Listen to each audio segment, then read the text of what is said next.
За сайн байцгаана уу та бүхэндээ энэ өдрийн мэндийг хүргье. Green Plus podcast маань түр хугацаанд завсарлаад та бүхэндээ эргээ ирэхэд бас дата байна. Өнөөдрийн зочин маань бол адууны бодлого хөтөлбөрийг санаачлагч, нэгдсэн үндэсний байгууллагын инх тайван соёлын өвийг түгээгч, за Наран Бадрах хэмээх одоо адууны асрамжийн газрыг ажиллаулдаг ах маань бид бүхэн дээр ирж зочноор оролцож байна. Сайн байна уу та? За сайн байна. Сайхан үйлчж байна уу? Сайхан. За та чинь саяхан ингээд гадаадаар нэлээ аялаад ах шиг байна те. Таныг бас барьж аавна гэдэг чинь бас нэлээ одоо чанга ажил байлаа шүү дээ. Тийм бас олдоход их нэлээ хэцүү байлаа. За тэгээ та яг ямар ажиллаар сая ингээд одоо гадаад дотоод руу яваад хүрээд ирв. Одоо тэр талаараа та бид бүхэн нэг товчхон сайхан танилцуулаад өгөөч. Сая юу 10 сарын 8-аас 10 сарын 27-ны хооронд Скандинавын хоогийн 2 улсаар явагдаж байгаа. Тэгээ энд яг урилга нь бол 2 үйл ажиллагаанд очих гэж өргөж байсан. Нэг нь одоо энэ 2024 оны Нобелийн инх тайвны шагналтанд зарлах ёслолд одоо өргөдөж очиод тэгээд оройны хүндэтгэлийн оройн зоогонд тэгээд ийм ажиллагаа. За нөгөөх нь 10 сарын 26-27-нд одоо Шведийн Стокгольм хотод одоо Harmony Expo гэх нэг 60,000 хүн ордог. Энэ экспорт яг нээлтийн үгийн 2 хоног хийхээр ингэж очив. Тэгээ ингэж очиод яг энийхэн завсрал нь тэгээд нөгөө зохион байгуулж байгаа улсын улсууд маань өөр ажил нэмж тавиад тэгээд яг морин сургууль буюу мориор хүүхдийг эмчилдэг 10 жилийн сургууль. Манайхаар 10 жилийн сургууль. Гэхдээ гадаа морьтой. Хүүхд нь тэр сургуулийнхаа гадна дотор байранд амьдардаг. Морин дэндээ байдаг. Тэгээд нөгөө тусгай хэрэгцээтэй хүүхдүүд аутизмтай ч гэдэг юм уу. Хүүхдүүд энгийн хүүхдүүд ингээ хамтдаа байж идэг. Өөрийнхөө морьтойгоо хамт би сургуульд явмаар гэж байгаа хүүхдүүд нь морио авчраад бас тэндээ байдаг. Тийм сургуулиудаар бас явж лекц тавиад тэгээд тентхийн бас нэг одоо үндсэндээ тэр улсууч нэг радио соёлтой радио сонсдог мэдээлэл радиоос авд юм байна. Тэгээд Mix Megapol гэдэг одоо төв радио гэх юм уу да. Тэнд нь бас үлдэж очиж нэг 10 сая сонсогчтой. Тэнд нь бас яг энэ их таймч соёл юу вэ гэдэг өнцгөөс нь ярилцлага өгөөд ингээл ирлээ дээ. Та бол яг хөө энэ одоо адууны бодлого хөтөлбөр гэж ер нь ярьж явсараар ерөнхийдөө бол бараг 100 сая орчим хүнд л одоогийн байдлаар хүрчлээ гэдэг нь шүү дээ тийм ээ. Та зөвхөн нэг адуу мадуу гэж ярихаар адууг аврах гэж ярихаар хүн нэг хүрэхгүй байх тийм. Яг юуг дурдж яг юу ярьж байгаа болоод ингээд ийм олон сая хүнд ингээд хүрчээд байна. За энэ ингэж байгаа юм. Эхлэл бол яг ингээд нэг юм хүн чинь нэг юм аливаа юм эхлэлийн зэгч нэг юм байдаг шүү дээ. Эхлэхдээ за нэг ингээд нэг юм буй хийчихэд гэж эхэлсэн хүн чинь зөвхөлтэй яг Монголд адуу гэдэг амтан хөдөө малчин гэдэг хүн энэ хотод байж байгаа хүмүүсийн амьдралын хэвшилгээ бүх юм ингээд судалгаа маягаар ойлгоод авчиж байгаа.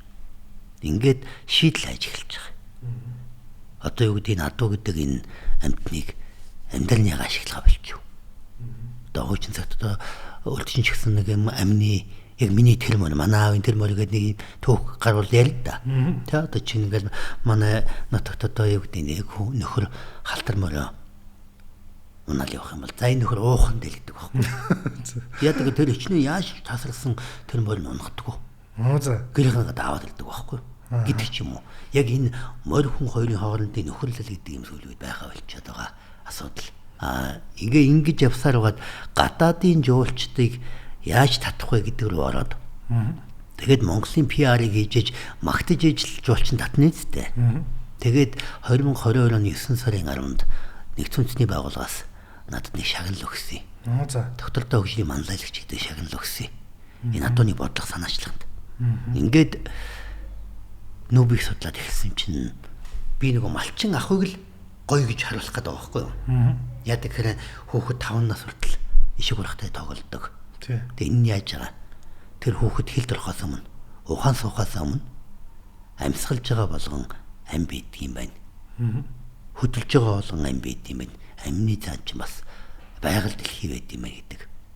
Энэ ухамсарыг суулгачиж байгаа. Тэгээд 5 настайгаас нь хойшин дээр хүүхдийг өөр ингэсэн мөртөө болгоод ил чинь нөхөрлөл нь ингээд 25-аас 30 жил явж байгаа. Энэ соёл философиг бид нэр гэгдүүлчих. За.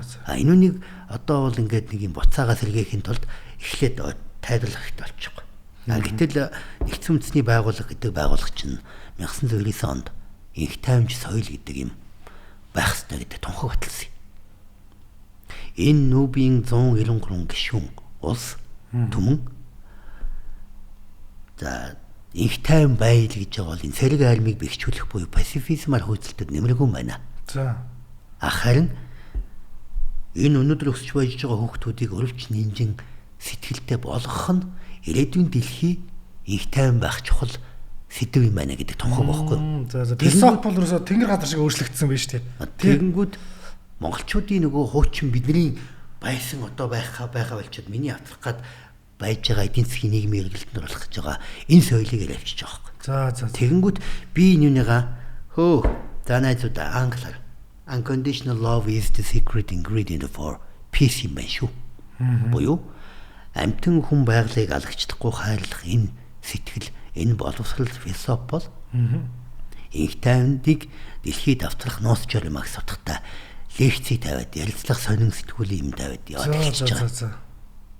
Тэгэхээр нэг ийм нэгдсэн үндэсний байгууллага гэдэг байгууллага энэ 193 гишүүн дотор байж байгаа инх тайван соёлын хоорондоо түгэ бие биенээсээ суралц гэдэг ийм зөвлөмж өгдөг байхгүй. Тэгэнгүүт би зүгээр хэлхиж байгаа хүн биш. Нэгдсэн үндэсний байгууллагын Монгол улс гишүүн улсынхаа хүрээнд хүлээсэн үүргээ одоо хүлээж гүйцэтгэж инх тайван соёлоо хуваалцж байна гэж.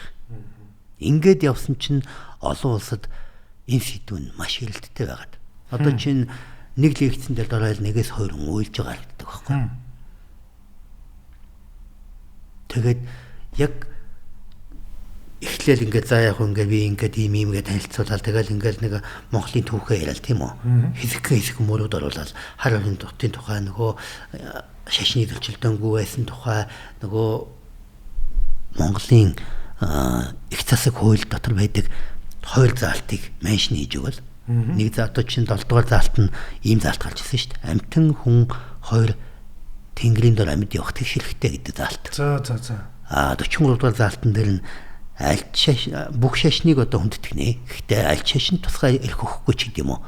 Энийг яриад тэгээ алдаас нь ингээд за ер нь ийм би ингэж надуу гэдэг энэ одоо амьтныг хайрлж эхэлснээрээ би ингэж ойлгосон юм аа. Тэгээд манай дээр ийм судалгаа явдаг. Ингэж өөрийн гэсэн адуутай болсон хүүхэд одоо чинь харт тамхины донтолтой байсан хүн яаж имжлэгдэж байна. Харт тамхинаас одоо донтолт гэдэг энэ насны хол төвчлөлтийг нь яаж дэмжиж байна гэдэг ч юм уу. Ингээд явхаар гадна маш эрэлттэй байгаа юм. За. Тэгээ 2022 оны 7 сараас эхэлсэн. 7 сар тэр нөгөө юуны Eating Our Way to Extinction нэгэд Бандит киноныхан тэр Кейт Уинслет доо оруулсан кино байхгүй. Тэр нөхдүүд Бразилд үрээд тэгээд тэнд очиод тэнд анх хэлтэйг давж эхлээд тэгээд тэдний телевизэн үзгээд ингээд явчихсан. Тэгэл тэрнээс хойш чинь тасалдгүй явж байгаа юм байхгүй. Unconditional love гэсэн үү те? Тий. Энд чинь нөхцөл бодлого хайр гэсэн. Утгаагүй. Яг монголоор бол энэ чинь тэр миний хүүхэд байна уу? Хүний хүүхэд байна уу? Тэр амьтан байна уу? Нохой байна уу? Муур байна уу? Хүн байна уу? Ямар ч хүн амьтан байна уу? Энэ байгаль тэрний гадаадын байгаль байна уу? Монголын байгаль байна уу? Адилхан бүгдийг яг адилхан сэтгэлээр хайрлах хүндлэх гэсэн үг байхгүй юу? Тэгэхээр таны бол тэр одоо энд тэнд ярьдаг сэдв ер нь бол яг энэ дээр л толгуурлж явж байгаа юм байна шүү дээ тий. Ерөөсөн концепц нэ. Би бол яг бас ингээд маш олон ном зохиол шашныч одоо олон бүлэг сургаал уншиж ийсэн. Тэгээд гол одоо тэр одоо бүх базж байгаа бүх юм л яг энэ таны нөхцөл бодлогын хайр гэдэг дээр л одоо баздаг юм шиг санагдаад идэх тэр эцсийн дүндээ тий. За тийм байна. За та тэгээд том их сургуулиудаар ингээд одоо лекц тавьсан гэсэн шүү дээ. Одоо ямар сургуулиудаар ер нь лекц тавиад явчихв сая? За өнгөрсөн жил бол яг нөгөө Английн зармгийн сургуулиуд. За. Тэгээд одоо чинь Лондон их сургууль, Оксфордын сургууль гэдэг юм уу. Одоо энэ 11 сарын 11-нд яваад 14-15-нд юуны Australian National University буюу Австралийн их сургуульд хоёр удаа дараалаад оюутнууд нь лекц явуулж байгаа. Тэгээд тэднүүд яг уулзсан ингээд өөрж байгаа юм. Юу гэхээр одоо чинь антропологи анги ч юм уу те. Чин дорны судлалын анги ч гэдэг юм уу. Янз л да. Холбогдох нь бол. Тэгээд нөхдүүд урьж байгаа гол үндсэн санаа нөгөө дахиад unconditional love гэдэг рүүгээр авчиж байгаа. Тэгээд тэд нар энийг өөрөөсөө одоо чинь юу гэдэг энэ Скандинавын хогийн улсууд чинь өөрөөсөө энэ сэдвийг аль хэдийн босруулах системд оролцсон л байгаа байхгүй. Гэтэ Монгол байдгүй.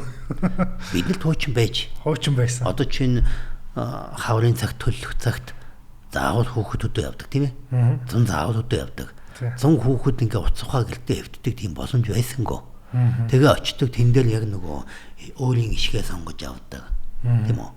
Өөрийн даагаа сонгож явдаг. Тэнд нөхөрлөл явдаг. Сая та нэг яваад ирэхдээ бол орой хоолнд бол ингээ сайхан өргөдөх тэн дээр яг одоо дандаа л одоо олон орны бол Нобелийн шагналт бол өргөддөг тийм ээ. Нобелийнч болохоор ингэж байгаа юм. Жил болгон Нобелийн инх тайвны шагналт нэгж байгаа. Нобелч бол олон төрөлд байгаа шүү дээ. Математик, хим, орон зохиол, утга зохиол юу гэдэг юм тийм үү? Тэгэнгүүт сая миний өргөдөж очисон Нобелийн инх тайвны шагналтыг зарлах ёслоо гэж байгаа. Шагналыг олгох ёслол нь болохоор 19 сарын 10-нд болох юм. Зарлах ёслол гэдэг нь энэ жил энэ хүн авлаа, энэ байгууллага авлаа гэж байгаа. Тэгээ оройд нөгөө хүндэтгэлийн зовгон дээр хилцүүлэг авдаг. Яагаад энэ хүнд өгчвөө? Яагаад энэ байгууллагт өгчвөө? Гэдэг. Тэгээ энэ хоёр дээр очиж байгаа байхгүй. 11 цагаас нь юу нь болоод зарлах хаслан болоод тэгээ гой хоцроод очисон дээлгүүд өгөхөд очисон. Тэгсэн урилгын хүмүүсээс харж агаад холоос ирсэн хүн гэ надад асуулт тавих. Одоо нэг хүний ирэх өгч байгаа байхгүй. Өөр хүн асуулт тавиагүй. Тэгэнгүүт нь би асуулт гэхээс илүү надад санал байна гэж. За ямар санал вэ гэхээр за өнөөдөр бол ингээд те их тайвны тухай шийдэл ингээ гараад энэ бол дипломат асуудал байна. Өнөөдрийн түвшинд. Гэтэл маргааш гэж байгаа шүү дээ. Тийм үү? Маргааш их тайванд яаж санаа зовох. Дахиад дипломат уу? Эсвэл сэрэг арим уу? Одоо чинь дэлхийн сүүлийн 10 жил дэлхийн улс орнууд хамгийн бага нь 35%-аар хамгийн их нь 720%-аар батлан хамгаалах яамныхаа зардлыг нэмэгдүүлж байгаа шүү. За. Энэ юунд бэлдээд байгаа? Да юм шүү. Ер нь гэтэл чинь өөрийгөө хамгаалах юм. Инх тайван гэдэг юм хэрвээ би яг нэг фантазилж хэлсэн байхгүй. Хэрвээ энэ дэлхийд хүн болгон энэ empathy education буюу өрөвч зөөлөн байх тухай. За. Unconditional love буюу амьтан хүн байгалыг алагчлахгүй хайрлах тухай энэ боловсролыг энэ хүмүүжлийг авчихсан бай гэж бодъё. Бүх боловсролын системээр өгсөн бай гэж бодъё. За. Ингээд дайн одоо тэнд нэг улсын удирдлагч энд нэг улсын удирдлагч хоорондоо муудалцаад дайн гарах гэж байлаа гэж бодоход энэ хоёрд ард түмэн дайнд явахгүй шүү дээ. Дуртай бол хоёр хоорондоо л тодтолдохгүй да. Хоёрын асуудал шүү дээ. Миний асуудал биш шүү дээ. Одоо чинь та нар энэ Норвег, Швед энэ дайн улсууд энэ empathy education-ы асуудлыг маш сайн явуулж байна. Бүр цэцэрлэг сургуулиас нь хүүхдүүдэд өрөвч зөөлөн байлгах тухай, нинжин сэтгэлтэй болох тухай боловсролын хөтөлбөр явж байна. Мундаг байна. Сайхан байна. Гэхдээ та нарын асуудалд яагаад орсноо бодож гин үү? Энэ 4 жилсэн хүмүүс яг танай хүүхдтэй адилхан боловсролыг эзэмшээгүй шүү дээ. Энэ одоо энэ бүх дэлхийд даяар энэ өрөвч нинжин байх тухай, unconditional байх тухай асуудлыг тренд болгоод боловсролын системүүдээр оруулах асуудлыг танах манах гэлтгүү хамтдаа явуулах цаг нь энэ бол бидний маргаашийн шийдэл шүү дээ гэдэг санал хайлаад. Тэгээ нөхдүүд нэг гинт ингээд бүх заалаар ингээд чимээг болоод ингээд тэгэл оройн очсон би нөө дээлээ хүмүүс очсон байхгүй. Тэгсэн чинь тэр Central Park гэдэг одоо Шведийн төв намынхан дарга гэж Central Park-ийн төв нам гэдэг нэрэн дээр байхгүй. Дарга нэг хүүхэн чи нөгөө өдрийн залуу мөн үү? За. Чамтай уулзах юм байна. За. Гэт ингэ ярьж байгаа байхгүй. Тэгээ чиний энэ концепт чинь амар зөв юм байна шүү дээ. Маш зөв юм байна. Бид нэрээ нэг батсангүй гэж байгаа байхгүй. Гэтэл нөгөө Швед одоо энэ Норвег вэ дайн гэдэг улсын боловсролын системд нь цэцэрлэгээс нөхцөлөд хүүхдэд сар болгоныг удаа байгаль дээр гардаг. Нөгөө ферм дээр очдог. За энэ өхөр гэдэг энэ амтныг тийм ээ ингэж хайрлаж яжод ингэж байж энэ хүүгийн чи ууж байгаа. Хүндлэхстэй чи. Энэ байгаль энэ мод байж байгаа энэ мод ингэж чиний амьсгалж байгаа арыг бий болгодог. Багаас нь ингэж яадаг. Тэгтэл энэ нь нөгөө монголчуудын ахуйн соёл дотор байж. Одоо бидний ахуйн соёл солигдчихсан тийм үү? Нэгсэндээ Баячингаас гарлаа хүүхэд нь нэг утас тэрэлдсэн. Бидний одоогийн ахуйн соёл шүү дээ. Хүүхэд нь утас тэрэлдсэн машин суулаа, ээж аав нь хөө чи яалаа илээ инглээ тэглээ нөгөө нь уцаа үзэл явж байгаа. Тэгэл нэг чип идлээ, кино үзлээ, дахиад инглээ гэлтэй очлоо, унтлаа. Энэ одоо шинэ ахуйн соёл. Гэтэл хуучин Монгол ахын соёлыг л ер нь орог дэлхийд даяар та түгээх л ер нь зориод байгаа хүн биш үү гэж ойлгож байна. Тийм үү? Үгүй. Наа чи түгээх гээд байгаа юм биш. За. Одоо наа чин дахиад нэг зайл явж байгаа. За. Энэ би 3 жилийн өмнөөс энэ үнийг яриад ихсэн хүн сонсохгүй. За. Багад байхгүй. Энэ нэг малчин залуу юугаа мэддیں۔ Их сандлагатай. Гэсэн би олон улсад гараад энэний талаар лекц тавиад эхлэнгүүт хүмүүс залгаад эхэлчих. Та лекц манай тавиад өгөөч. Манай сургууль тавиад өгөөч. Манай ангид тавиад өгөөч. Батлан хамгаалах ямнаас залгаад ингэж байгаа байхгүй. Юу гэсэн үг вэ гэхээр би тэнд очиод Монгол соёлыг ямар үн цэнтэй вэ гэдгийг нь л мэдрүүлж байгаа. Би бусдаар тэнд очиод эдний боловсролын системд очиод багшлахгүйг шүү дээ. Тэгэхээр тэнд очиод би харуулснаар монголчууд хүүе бидний энэ соёл чинь дэлхийн анхаарал авах ч арайч тэгээд ийм л бодол өгч л явж байгаа. Цаад санаа. Тэгэхээр миний эхний санаа бол би Монгол улстай энэ хуучин соёлыг одоо чинь амралтын хагас бүтэнсээ өдөр яах юм. Өөрийн гэсэн морин тэр акт морин өөрийн гэсэн нэг морины гизэн гэдэг байгаа. Тэр өөрийн гэсэн морин хотын ойрхон аймгийн ойрхон байдаг. Тэрэн дээр хүүхэд нь очиж морин дээр очиж байж хагаад буцаад ирдэг. Би энүүнийг бий болгож ойлгуулахын тулд ийм төвхтэй юм хийж явж шít. Гэтэл шууд хэлэхээр ойлгохгүй. Бага шалтгаан л байхгүй. За тэгэд энэ Европт нэвтэрсэн empathy education програмууд яг яаж явагдаад байна? Энэний гол зорилгоос л иргэдээ зөв хүн буюу өрөвч нэмжин байлгах тухай л яваад байгаа. Тэгэнгүүт нөгөө талаас сая тэр Harmony Expo гэдэг нь эрүүл wellness expo байхгүй юу? За. Эмгүүгээр эмчлэх тухай. Гэт. Тэгээ энэ дээр сэтгэл зүйч за тэгэл нөгөө ургамлаар эмчилдэг энергийн эмчилгээгээ зөндөө хүмүүс та бясалгал тэгээ бүгд цуглаж байгаа. Тэгэнгүүт үндсэн нь юу вэ гэхээр хүнийг одоо empathy education буюу өрөвч зөөлөн байлгана гэдэг нь хүн өөрөө сэтгцийн хувьд эрүүл байх тухай асуудал болчихж байгаа. Сэтгцийн хувьд эрүүл байгаа хүн дараагийн шатандаа ингээ empathy education болон босод юм ингээ өгч өгнө штэ. Энүүний боловсролын хөтөлбөр болгоод аргууд ашиглаж байгаа. Хүүхэд байхаас. Тэгээ таны мэдгүй аргаар. Тэгээд одоо чинь ингэж байгаа юм. Манай дээр явдаг хөтөлбөр яадаг гэхээр ингэж байгаа. За нэг зүйлийг бодоорой санаарай. Малчин айлд сайлын дээл гэж байдаг тийм үү? Тэр дээлийг өмсөд очихоор мал нь номхон байдаг тийм үү? Өөр дээл өмсөд очихоос хаалгадаг шүү дээ. Гэтэл энэний цаана ямар шинжлэх ухаан явсан бэ гэсэн чинь амьтын ч хүн ч бие бинийгаа ингээд альфийн үрэлцээл илэлцээл бай. За. Дасчдаг. За. Энэ дасах гормон юуг дэмждэг гэхээр хайрын юуг дэмждэг. Одоо тархинд хайрын тэр нэг одоо нөгөө ямар юм гэдэг лээ гоорлаа. Төв юм уу? Энэ гормон чинь хайрын одоо тэр мэдрэмж нөлөөлдөг байхгүй юу? За. Ингэж нөлөөлдөг. Тэгэхээр монголчууд цагаан эдэгээ боловсруулж байхдаа яг тэр явцдаа малтайгаа энэгшиж өгнө гэдэг нь нөгөө малаа хайрлж эхэлж байсан юм ч байхгүй. Тэгэнгүүт одоо зөвхөн мах ноолуур гэдэг энэ хоёрхан орлого гэдгээр малыг хараад эхлэнгүүт малтайгаа харилцаа эхэлж байгаа. Харилцаа болоод эхлэнгүүт хайрлага болчихж байгаа. Хайр нь хаанаас эхэлж байгаа гэхээр нөгөө дасах гэдэг процессоос эхэлдэг байж. Гэтэл тэнд энэ empathy education-ыг яг энэтэй адилханаар хийж байна. За. Мод тийм үү? Модонд очиж хүрнэ. Модыг мэдэрнэ. Энэ ургаж байгаа цэцгийг өөрөө мэдэрнэ. Зүгээр номон дээр ингээ хэвлчээд за энэ цэцэг чинь ийм шүү гэх биш.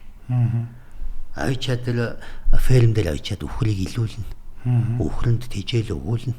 Ерөөсөө Монгол нөгөө хүүхэд малчин ахуйд тэр нэг юм ажил тусалдаг байсан энэ ажлын хойргоод багада баян хийдэг байсан зүйл байна шүү дээ. Гэхдээ бид нэр яагаад юун дээр алдсан гэхээр бид нэр гайд байхгүй ч. Нэгсэндээ зааварлагчгүйгээр тэр ажлыг зүгээр ажиллаа л гэж боддог байж. Тархиндаа ажил гэж хүлээж авдаг байж. Тэнд болохоор Энэ бол чи эндээс өрөвчний инжин байдлыг сууж авна гэдэг тархинд нэхлээд сигнал өгч байгаа. Тэгээд чиний энэ модыг хайрлаад модыг таньж мэдээд ингэж байгаа чинь чи ирээдүйд өрөвчний инжин байх тухай гэж байгаа байхгүй. Тэрс гол энэ хөтөлбөрийн гол санаанууд энэ л юм биш үү тий. Гол багтж байгаа зүйл гол санаа бол энэ дээр толгуурлаа явчих юм тий. Тэгээд ингэж байгаа. Сая Монгол улсад Бан Ги-мун ирээд шагнал авлаа тийм үү? Тэгээд шагнал аваад нөхөр хэлсэн үгэнд нэг асуулт орж ирсэн. Нэгдсэн үндэсний байгууллагын 17 хөгжлийн зорилтын яг алийг нь та чухал авч үзэх ба. Яг ингээ эренбэл үл гэж байгаа байхгүй. Тэгэнгүүт боловсрал. Энэ боловсрал дотор чинь нөгөө их таймж соёлыг түгээх гэдэг чинь явж байгаа. Энэ дотор нөгөө хүүхдийн хөрвч инжин байлгах тухай боловсрал дахиад явж байгаа байхгүй. Тэгэхээр боловсрал гэдгийг манайхан зүгээр нэг те энэ математикийг ингэж бодно тийм үү? Энэ өгүүлбэрийг ингэж зөв бичнэ гэж энэ хуучин бидний ойлгодог ойлголт тэнд биш байна. Тэнд боловсрал гэдэг бол чи яаж зөв хүн болох вэ гэдгийг боловсрал гэж эхлүүлж ойлгуулж байгаа. Тэгэхээр манай дээр одоо 1 тэрбум давын өмнө хийж болох нэг ажил юу вэ гэхээр энэ хотын орхон, аймгийн орхон байж байгаа малчттай гэрэлээд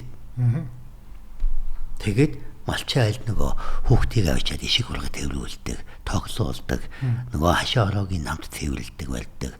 Яг ийм үйлчлэгээ маягаар малчинд нь мөнгө олох боломжийг өгөөд улс нь мөнгө төлдөгсөн ч хамаагүй тэр нь дараагийн асуудал. Нэгсэн энд нэг нийгмийн харилцаа явах хэрэгтэй байхгүй юу?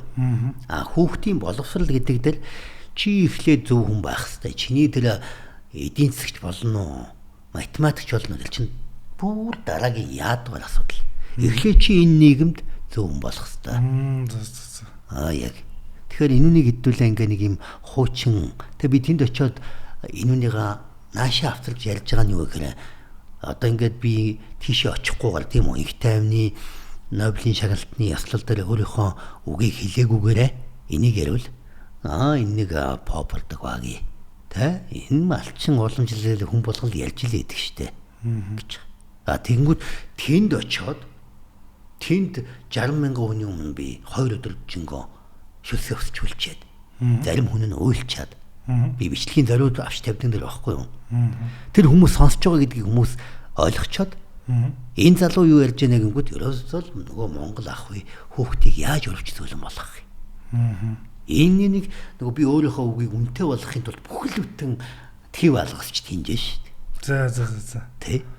Тэгэхээр ерөөсөө соёлын яамч гэдэг юм уу, боловсролын яамч гэдэг юм уу одоо ингээд бодлогоо нэгтгэл одоо малчныг яаж нэвдэмжих? Малчин хүн ихлэ бэлчээр хамгаалах хэрэгтэй шүү дээ. 10,000 малныг отноос бэлчээгээд баймааргүй шүү дээ. Гэтэл малчин хүний орлогын их уср мах ноолор болчихж байгаа байхгүй. Гэтэл цөө малтай орлого нь олон төрлөөс ирдэг бол малчин хүн тэр 10,000 малаа юугаа ихвэд. Нэг сар бол жилийн 60 сая төгрөгийн орлого нь 150 болчвол хин тэгэл тэрний хойноос яваад байгаа. Эсрэгээр нь нөгөө малны чинь чанар нь сайжраад тийм үү? Өвчлөмтгий биш, давжаа биш. Чанар нь сайжраад илүү олон төрлөөс орлого олдог болгохын тулд би чинь тийшээ малчны мөнгийг малчинд ингээ орлого өгөхийн тулд дахиад энэ empathy education-ыг гаргаж ирж байгаа байхгүй. За. Гэтэл нөгөө талд нь эн чинь улсад хэрэгтэй хүүхдэд хэрэгтэй л байгаа байхгүй. Бусдаар би ганц малчныг баяжуулах гэдэг юм шиг шүү дээ. Тэгэхээр энэ Монгол улсын хэмжээнд хамгийн ойрхон боломжтой юм. Боловсролын empathy education-ийн хөтөлбөрийг даруйхан батлаад тэгээ харин тэр малчинтай одоо шинэ Монгол адууны бодлого гэдэг байгаа дотор чинь нөгөө Airbnb шиг аппликейшн бэлтжээд байгаа нь сургууль хүүхдүүдээ малчин айлд очвол ямар малчин айл авах чадамжтай юм. Нөгөө 0 тийм үү. Атаглаад хүүхдүүд очиход нэг өдрийн цайны юм юу байх юм тийм үү. Нөгөө малчин хүн чадварчаад чадваржаад өөрийнх нь одоо материалын бааз нь хангагдсан байх хэрэгтэй. Тэгжиж энэ лөө орох байхгүй юу? Ингээд нөгөө бэлчээрийн даацмаа цаан тооцоод ингээд шууд гэрэлэл ингээд очдог үйлчлэгийг авдаг юм болчвол нэг талдаа нөгөө талдаа хүүхдүүд нэг утас шагаагаад байгаа болоод нэг очдог хөдөөтөл болох гэдэг шүү дээ. Хотын ойрхон аймгийн ойрхон. За тэгэд ер нь бол одоо саяын таны ярьсан энэ empathy education програмтай ер нь төстэй өөр дэлхийд ямар хөтөлбөрүүд ер нь байна? За яг энэ empathy education-ыг Европын Скандинав хойгоос яг эхэлчихсэн. Одоо бусад улсууд нь тулшаад эхэлж байна. За. Нэгсэндээ Дайнаас эхлээд, Шведээс эхлээд, Норвегиас эхлээд явцсан энэ юм одоо аль хэдийн нутагшаад энэ төгс хуулбар юм байна. гэж баталсан. За. Тэгээ одоо бусад Европын улсууд нь эндээс шууд copy paste хийж байгаа. За. Нэгсэндээ шинэ юм гаргахгүйгээр энүүний чаваа явуулчих яа гэж. Тэгэл гол санаа нь бол нөгөө л хүн амьтын ялгалгүй нэг нөхцөл болдгоор хайрыг л суулгачих юм бол дэлхийд аян бол одоо бараг сэтгэх юу лээ. Сэтгэх хүчингүүгээр бол ингээд инх тайвнчих боломж байна л гэдэг гол санаа энэ дэр гарч ирдэ шүү дээ, тийм ээ. Хүн амьтан хоёр нэг нэгний ялгалгүй хайрлах. Тэг гол одоо тэр эвгүй хайрладгүй гарч нөрөө хүн байгаад байгаа ш. Нөгөө амьтнаа барьж алчих гайд байдаг. Амьтнаа уралдвал таашаал авчих гайд байдаг, тийм ээ. Энэ ингэж байгаа. За. Тэр монголчуудын байдаг өнцөг хуучин байсан өнцөг тийм үү? Дээр үедээ бол байсан. Бид нар чинь юу гэж үзсэн гэхээр бид нар энэ байгаль дэлхийд доминант нь биш. Бид нар энэ байгаль дэлхий буюу энэ тэнгэрийг эцгээ гэж үзээд, газрыг ижигээ гэж үзээд, энэ тэнгэр газрын савслагыг хэцгээрийнхаа дунд нь байж ах энэ амьдралынхаа хэсэг хугацаанд бусад амьтан сав шим алиндж гай болохгүйгээр яаж ингэж өөрөө одоо дуусах вэ гэдэг л юм философи байхгүй юу? За. Монголчуудын философи л энэ. Одоо бидний баг баг чинь ингээ газар дээр зургууд ээж чөвтөн болвол. Тэгдэл байсан шүү дээ. 40 30 жилийн өмнө шүү дээ. Гэтэл энэ философи одоо тэх юм бол хүүхдүүд баг шоолоод юм тэнийг юм яриад байгаа. Гэтэл эн чинь тэр итгэл үнэмшлийн философи 30 жилийн дотор 180 градусаар эсрэг алдсан байгаа. Гэтэл нөгөө хуучин байсан Европод ч юу гэж үздэг байсан гэхээр хүн бол доминант. Буюу байгаль дэлхийн амьтныг бүгднийг бие захирддаг. Ингэж үзэж нөхдүүд хөгжөөд болохоо ангууд одоо нөгөө Монголын хуучин байсан л буюу одоо чинь тэр карбон систем гэл юм явж байна. Тэр яг юу юм? Ерөөсөө би машинаар явлаа гэхэд дэлхийд хэдийн хэмжээний бохирдол үүсгэж байгаа. Тэрийг тооцоод энд мод тарих юм өөр юм хийж байгаа. Тэгсэндээ би хинт ч гай болмооргүй гэдэг ийм ухамсарын систем рүү нөгөөх нь ороод монголчуудын хуучин байсан философи руу орсон чинь бид нар үгүй танаа нөгөө хуучин байсан л чи бид нар ормоор байна. Тэ яаж бид нар одоо баячих уу? Үнэт зүйл мөнгө гээл тэ. Мөнгөтэй л одоо бүх юм болно. Хүч юу байдیں۔ Тэ. Тэгэл одоо юу гэдэг мөнгөтэй юм чи би бүгдийг аргалал нүгэл хийсэн ч хамаагүй очиод аргал болчихно. Засал хийх чинь нэг гэл газар маас шаргах ухаад байдаг. Гэтэл гадаад бол өөрчлөгдөд дээ штэ тийм ээ. Эртний монголчуудын тэр байгаль дэлхийгээ шүтэж тэрнтэйгээ уйлдан зохицож амьдрах тэрийг л одоо Европ дахинд бол илүү их энд бол илүү соёлжоод байгаа юм гэж хараад байна л да. Тийм. Тэгээ одоо тэд нар бол ингээд бид нар ингэж байна. Соёл гэдгийг нэг баашин. Тий. Зам. Одоо ингэдэг чинь Монгол хөгжихгүй байна гаал. Тэгэнгүүт нэгж байгаа юм юу гэхээр жорлон, баашин, зам, өндрөл утаа. Тэгээд цалин. Энэ хүний хөгжлийн юм элементүүд биш шүү. За. Энэ зүгээр ахуйн хөгжлийн элемент шүү. Машинтай өнөөдөр тэнд байж байгаа хүн плюстэй байж байгаа 5 далтай болно гэдэг нь ахуйн хөгжил шүү. Эд материалын хөгжил шүү. Тэгвэл хүний хөгжлийг нь хаана байгаа ngөөд нөхөн манайд одоо байхгүй. Тэгвэл яг ингээ нэг утсан дээр ингээд хүүхдний тэнд утсал, заав нь утсал, зээж нь утсалцсан. Ингээл тэгэхээр одоо яг за наад дээр ч та бол миний сэтгэхүй нэлээд сайн гоё залж чадлаа штэ. Бид нар ч бол хөгжил гэдэг зүйл ахын хөгжлийнхаа өнөөс хөөсөлдөж явсаар энэ оюун санаа болон зүрх сэтгэлийнхаа хөгжлийг хүнийг жинхэнэ өөрийг хөгжүүлдэг тэр хөгжлөөр хайчаад байгаа юм шиг хараад байна штэ. Тэр яг би бол таны үгж та гэхдээ тэр хүний яг тэр хөгжил гэдэг талаас нь өшөөрөө жоохон дэлгэрэнгүй яриад байгаа. Тэр оюун санааны хөгжил юм уу, зүрх сэтгэлийн хөгжил юм уу, оюун ухааны хөгжил юм уу? Оюун ухааны хөгжил гэхээр баг ахын хөгжил рүү баг орчих бах тийм ээ. Нөгөө нэг хайр яригдчих эхэлж байна энэ дээр одоо. Ерөөсөө тэр одоо яг сая очиод миний ойлгосон зүйл дөлдөө байна. Юу гэж вэ гэхээр тэр морин сургуулийн хүүхдүүд орсон чинь тэдний сургуулийн одоо гол зорилтууд байгаа. Тэгэнгүүт тэр empathy education гэдэг бол хүний хөгжлийн нэг номерын зорилт байгаа байхгүй. Юу гэхээр тэр хүн зөвл хүн байх хэвээр.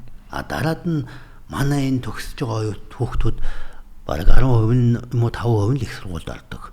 Бусд нь шууд ингээд темсэр ингээ яваад тэгэл амьдралдаа гарчдаг гэж байгаа. Гэтэл бид нэр хүүхдээ ирээдүйн хөгжлийг нь хүний хөгжлийг харангуудаа лаг дарга болгоно. Лаг карате болгоно. Бүгд их сургуульд орно. Маш их мөнгө хаяад боловсролд нь хаяад байдаг. Яг. Тэгэл ямар хүнээ одоо лаг яваад байна гэж бодохоор ингээд нэг тийм iMax ямар юм бэ? iPhone 16 Max Pro Max болцсон. За.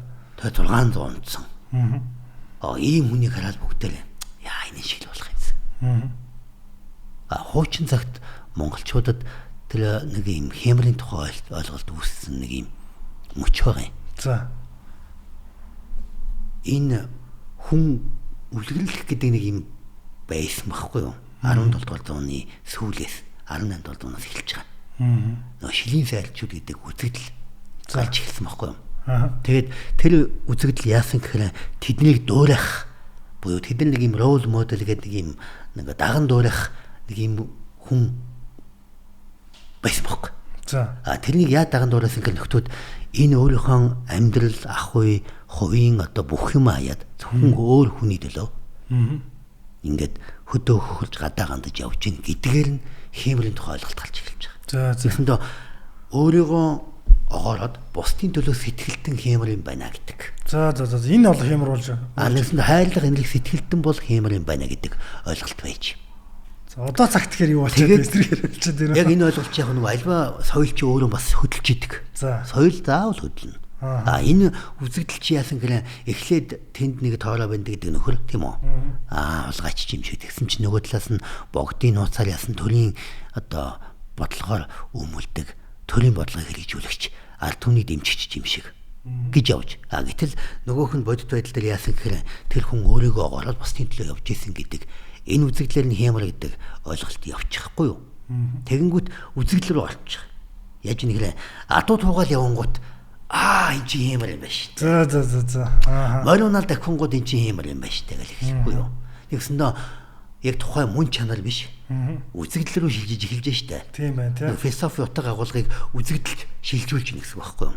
Тэгэнгүүт тухайн үед одоо юу гэдэг ялангуяа хангаа газрын чанга болоод эхлэнгүүт нөгөө шилийн сайлчд малчдыг ядуу малчдын хоныг бариад байнгут нь ташууртай госчиж нөгөө чоныг нэг нудалчж л дэвлхий мөртөө уургалж муурлаад гэсэн тэр үзэгдэл нь одоо хувраад яаж нэхрэ чи чоныг буудаж алхал юм бол чи хэмэртэй болно гэдэг үзэгдэл болчихж байгаа. Гэтэл тэр нь ерөөсөө хэмэр гэдэг ойлголт нь өөрийгөө огоороод бусдын төлөө явж байгаа сэтгэлтний тэр гаргаж байгаа үйлдэл болгоныг хэмэрг ойлгочихгүй юу? Гэтэл тэр хүнийх нь өөрөө философи нь хэмэр гэж штэ. Тийм бооз.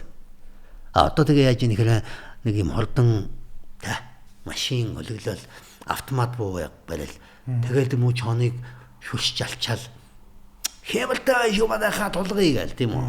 Гэтэл нөгөө хэмрийн үндсэн ойлголт нь алагчлахгүй хайрлах хайрын сэтгэлтэн өөрөө өөрийгөө огоорогч хүн өөрөө хэмэр юм хэмэртэй юм буюу энэ хэмэр гэдэг нь тэнгэрээс буух хэлчимч гэдэг юм нэг ийм л ойлголт явж л дээ. Тэгээд энэ тухайн үед яг энэ ч нэг батлагдсан зүйл биш. Янз бүрийн юм таамагуд байгаа амын яриануд.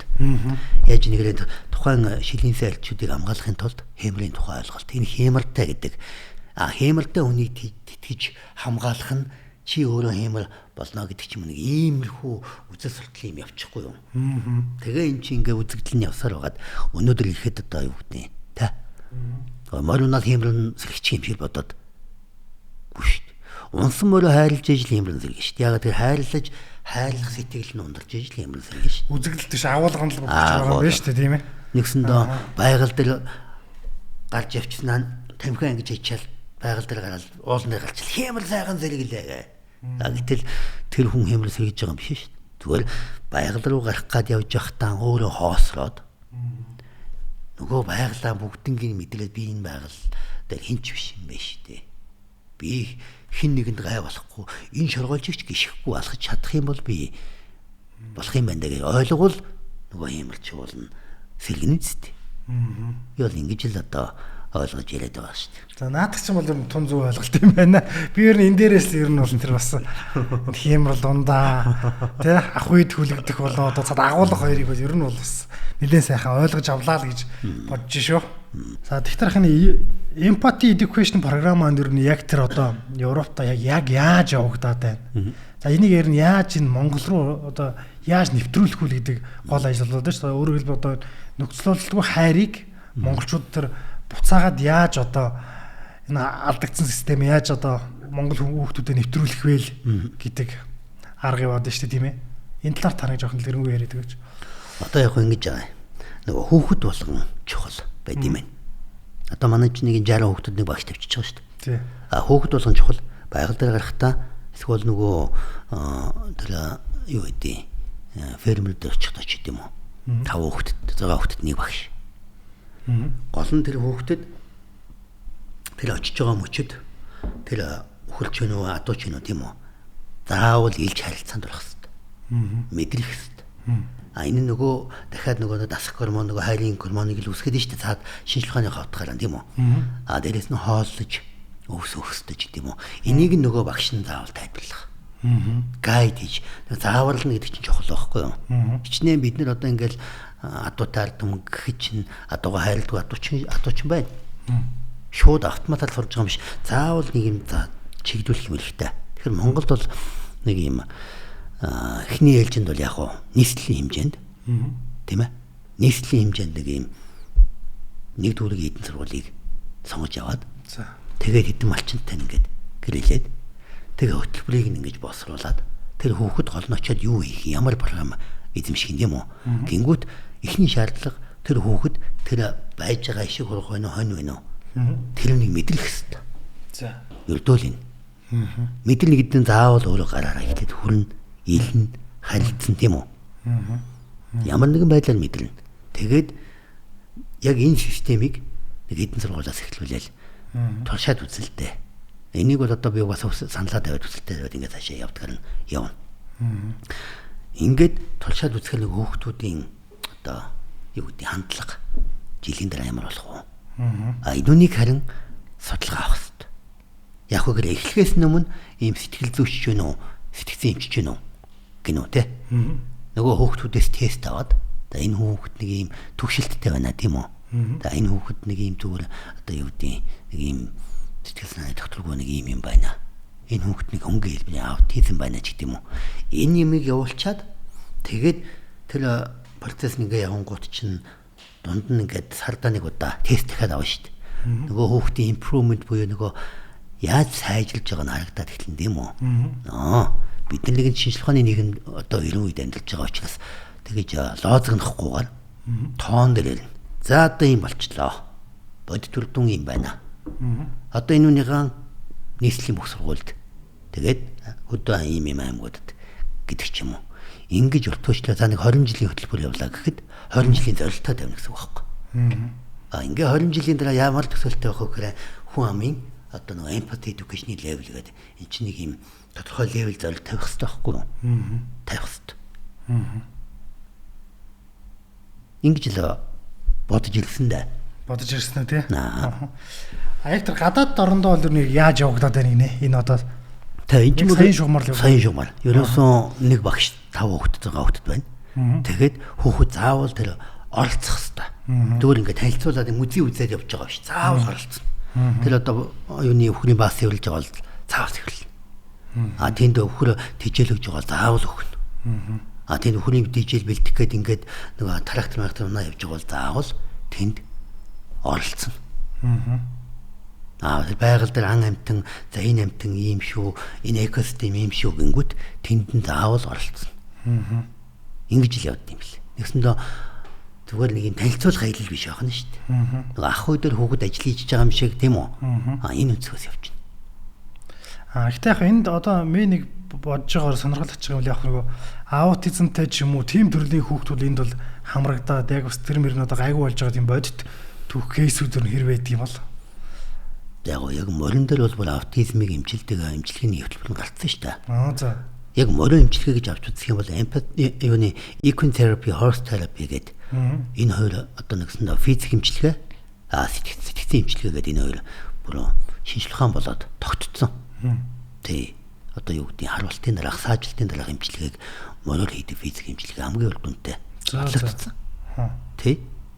Гэтэл одоо манайд одоо юу гэдэг харуулчихсан хүний физик эмчилгээ хийж байгаа юм байхгүй.